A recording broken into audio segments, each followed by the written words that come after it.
आइए मिलते हैं अपने जेडीबीसी के नेक्स्ट सेशन में। और आप इसको पूरा देखिए तो आपको अच्छी तरह समझ में आ जाएगा कि हम लोग करंट ऑपरेशन कैसे करते हैं। करंट का कल मैंने आपको बताया था कि create, read, update, delete. Read हम लोगों ने कल किया था। रीड का मतलब है सेलेक्ट, हम लोगों ने किया था। ओके, अभी मैं एडिटर पे जाता हूँ। अब यहाँ पर ध्यान से देखिए। ठीक है, ये स्टेटमेंट हम लोगों ने कल रन किया था। आज हम क्या करने वाले हैं? इंसर्ट, डिलीट और अपडेट तीनों करेंगे हम। आप ध्यान से देखिए, मैं आपको समझाता हूँ। कल मैंने आपको समझाया था कि कनेक्शन कैसे हमको मिलता है। आप कल का वीडियो जरूर देखिए और पूरा देखिए, तभी आपको अच्छी तरह समझ में आ सकेगा। फाइन, अभी देखिए हम क्या लिखा है। कौन, कौन क्या है? कनेक्शन का नाम है। उसके अंदर एक फंक्शन है जिसका नाम है प्रिपेयर्ड स्टेटमेंट। ये सब बने बनाए हैं। कहाँ से मिल रहे हैं, कोई बता सकता है? ये हमें मिल रहे हैं जावा डॉट एसक्यूएल क्लास से। अब यहाँ पे मैंने लिखा है insert into employ. Okay, insert into employees SQL का कमांड है, लेकिन अभी मैं जावा में लिख रहा हूँ। तो मैंने लिखा इंसर्ट इनटू एम्प्लॉइज वैल्यूज।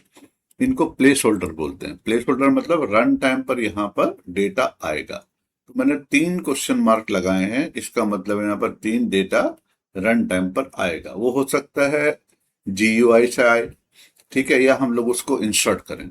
तो अभी ये बहुत बेसिक प्रोग्राम है, तो मैं आपको समझा रहा हूँ। और ये जो है रिटर्न करता है, ये प्रिपेयर्ड स्टेटमेंट टाइप का रेफरेंस यहाँ पर आ जाता है। ठीक है, इतना समझ में आ गया होगा। अब हम कैसे करेंगे? देखो मैंने क्या लिखा है, 1, 99, 2, मोहन 3। ये क्या मतलब है 1, 2, 3 का? ठीक है, अभी क्या मतलब है देखो, आपको 1 मिनट के अंदर समझ में आ जाएगा।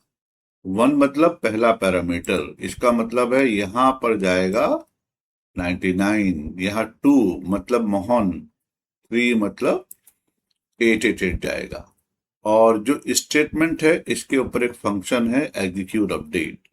एग्जीक्यूट अपडेट क्या करता है? जो कमांड आपने लिखी है, चाहे वो इंसर्ट है, चाहे डिलीट है, चाहे अपडेट है, उसको रन कर देता है। और बाय डिफॉल्ट वो एक इंटीजर टाइप का डेटा रिटर्न करता है, जो मैंने यहाँ पर स्टोर किया है। ठीक है, अभी देखिए मैं आपको टेबल भी दिखा दे रहा हूँ तो आपको अच्छी तरह समझ में आ जाए। अब इसमें क्या है, ये 2 रिकॉर्ड है। तो अगर हमारा प्रोग्राम बराबर चलता है तो उसमें ये रिकॉर्ड इंसर्ट हो जाना चाहिए और मैसेज भी आ जाएगा। देखिए क्या मैसेज आया, 1 रिकॉर्ड इंसर्टेड। अब हम यहाँ के देखते हैं, ये पहले के रिकॉर्ड है। अभी ये मैं यहाँ लिखता हूँ select star from employ. Fine, अभी आप देखिए, आपको अच्छी तरह समझ में आ जाएगा। आगे देखो मोहन, ये रिकॉर्ड मैंने डाला था ना यहाँ से। आराम से देखो आप, मोहन। और ये आपको एक और रिकॉर्ड डाल के दिखा देता हूँ। यहाँ लिखता हूँ सपोज 8, 9 और यहाँ, नहीं ये सॉरी सॉरी, ये तो बन ही रहेगा। यहाँ नाम बदल देता हूँ, मदन कर देता हूँ अभी। ठीक है, ओके। एंड थर्ड मतलब सैलरी। सैलरी अभी सिंपल इतना ही करता हूँ। ओके, फिर रन करता हूँ, फिर आपको दिखाता हूँ तो आपको अच्छी तरह समझ में आ जाएगा, 100% आएगा। फाइन, देखो अब यहाँ फिर जाते हैं। आगे देखो, बदलने वाला रिकॉर्ड भी आ गया। ये हमने इंसर्ट सीखा। इंसर्ट मतलब करंट के अनुसार अभी हमने क्या किया, क्रिएट किया है रिकॉर्ड को। अब हम अपडेट करते हैं। अभी ये मैं कमेंट मार देता हूँ। फाइन, और इसकी भी जरूरत नहीं है। ठीक है, अभी आगे चलते हैं हम लोग। अभी आते हैं अपडेट पे। ठीक है, ये अभी इसकी जरूरत नहीं है मैसेज की। अब मैं अपडेट पे आ जाता हूँ। कमांड वही है जो हम लोग अभी तक सीखते थे। फाइन, अब मैं इसको कमेंट हटा देता हूँ। अब आराम से देखिए, यहाँ पर मैंने लिखा है con dot prepare statement update employ set name equal to this, salary equal to this, where ID equal to this. पहला प्लेस होल्डर, दूसरा प्लेस होल्डर, तीसरा प्लेस होल्डर। अब आप यहाँ पर आइए, 1 पर जाएगा ये। ठीक है, जहां पर देखो, ध्यान से देखो आप, पहले आप अच्छी तरह समझ लीजिए। यहाँ पे ये, यहाँ पे ये और यहाँ पे ये। अब मेरे पास जो रिकॉर्ड है, अगर आप देखेंगे उसमें क्या है, 2 है। तो 2 का नाम बदलने का हम लोग ट्राई करते हैं। ठीक है, ये नाम हम कर देते हैं एक्स एक्स एक्स। ठीक है, और सैलरी को चेंज कर देते हैं। ठीक है, और बस इतना ही करते हैं।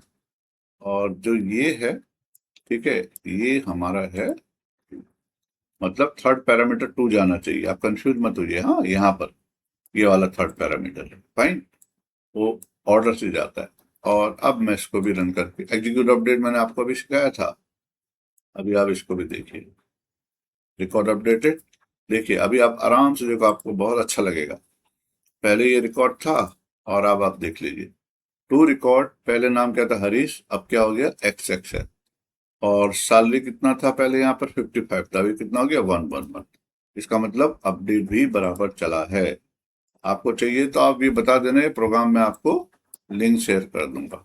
ये भी हो गया अपडेट। अब रह गया डिलीट का। ठीक है, अब डिलीट वाले में मैं कमेंट हटा देता हूँ। फाइन। और अब आइए यहाँ पर। ठीक है, अब वही सेम। ठीक है, सिंपल है बहुत ज्यादा।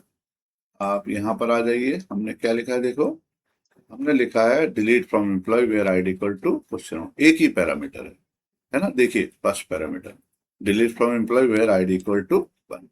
तो अब यहाँ पर देखते हैं हमारे पास रिकॉर्ड कौन कौन से हैं। तो हम चाहते हैं कि ये 89 वाला रिकॉर्ड डिलीट हो जाए। फाइन, तो इसकी तो अभी हमें जरूरत नहीं है। फाइन, और यहाँ मैं 89 कर देता हूँ। ठीक है, तो 89 वाला रिकॉर्ड इसके बाद में डिलीट हो जाना चाहिए। ओके, आइए देखते हैं बराबर चलता है या कुछ प्रॉब्लम होता है। ओ, ये सॉरी, कमेंट करना भूल गया था। ये थोड़ा सा हटा देता हूँ, फिर दोबारा रन करके दिखाता हूँ। ठीक है, हाँ, कुछ भी कंफ्यूज होगा तो आप मुझे कमेंट कर दीजिए। One record deleted. अब देखिए यहाँ से डिलीट हो जाना चाहिए, तब आपको समझ में आ। हो गया, देख लो कौन सा था 89 रिकॉर्ड। यहाँ आप कंफ्यूज हो, 189 मतलब जो पहला पैरामीटर है उसका वैल्यू 89 होना चाहिए। अब वो रिकॉर्ड डिलीट हो, इसके बाद वो रिकॉर्ड डिलीट होता है। और ये मैसेज आ गया, ये एक्सेप्शन है, वो आपको मैं नेक्स्ट चैप्टर में समझाऊंगा क्यों लिख रहे हैं क्या लिख रहे हैं। अभी थोड़ा सा ऊपर जाते हैं। ठीक है, आप ध्यान से देखिए यहाँ पे, ये बहुत जरूरी है क्योंकि इसी के थ्रू सब कुछ होता है। ये वो पैकेज है जिसमें जेडीबीसी का सब कमांड लिखा है और उसकी तरह से हम लोग इसको रन करते हैं। तो डिलीट भी हो गया। फाइन। हाँ, दूसरा एक चीज मेरे को समझाना था कि जो सेलेक्ट है, ठीक है, जब हमने सेलेक्ट किया था एग्जीक्यूट क्वेरी किया था, और अभी हम इंसर्ट के लिए भी, डिलीट के लिए भी, अपडेट के लिए भी, ओके, एक एक फंक्शन लिख रहे हैं एग्जीक्यूट अपडेट। ऐसा क्यों किया है? क्योंकि ये तीनों टेबल के डेटा को मॉडिफाइड करते हैं। ओके, इनके लिए इसलिए एक स्टेटमेंट बनाया और वो है एग्जीक्यूट अपडेट। जो क्वेरी है वो कुछ चेंज नहीं करता है, इसके लिए उसके लिए डिफरेंट फंक्शन है जिसका नाम है एग्जीक्यूट क्वेरी। ओके, आपको ये समझ में शायद आ गया होगा अच्छी तरह। आप कमेंट में जरूर लिखिए कि आपको कैसा लग रहा है, अपना फीडबैक दीजिए। ओके, और बताइए कि मैं कहाँ कहाँ पर इम्प्रूव कर सकता हूँ। मिलते हैं नेक्स्ट सेशन में। Bye bye, have a great day.